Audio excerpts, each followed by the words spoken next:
మీరు ఏ నెలలో పుట్టారో, ఆ నెలకి ఒక ప్రత్యేక శక్తి, ఒక ప్రత్యేక జంతువు ఉంటుందని మీకు తెలుసా?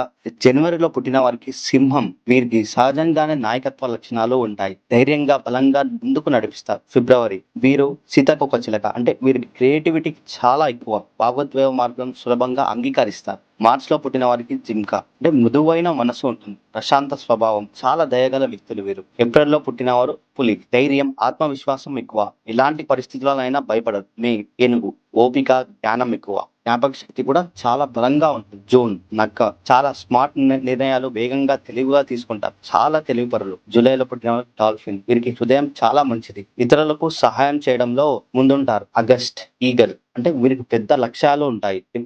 ఎప్పుడు ఎత్తుకు ఎదగాలని అనుకుంటారు. చాలా షార్ప్‌గా ఉంటారు. సెప్టెంబర్ వీళ్ళు ఓల్. అంటే చాలా తెలివైన వారు. ప్రతి విషయాన్ని లోతుగా ఆలోచిస్తారు. అక్టోబర్ వీళ్ళు గుర్రం. స్వేచ్ఛకు ఇష్టపడతారు. జీవితాన్ని ఫుల్ ఎనర్జీతో జీవిస్తారు. ఏ పని చేసినా కరెక్ట్‌గా చేస్తారు. నవంబర్ పాము. మిస్టీరియస్ స్వభావం. చాలా స్ట్రాంగ్ మరియు ఫోకస్ ఉన్న వ్యక్తులు. ఏదైనా అనుకుంటే అది తప్పకుండా సాధిస్తారు. డిసెంబర్ కుక్క. అంటే నమ్మకమైన వారు. ఫ్రెండ్స్, ఫ్యామిలీకి చాలా లాయల్‌గా ఉంటారు. మీ నెల ఏది కామెంట్‌లో చెప్పండి.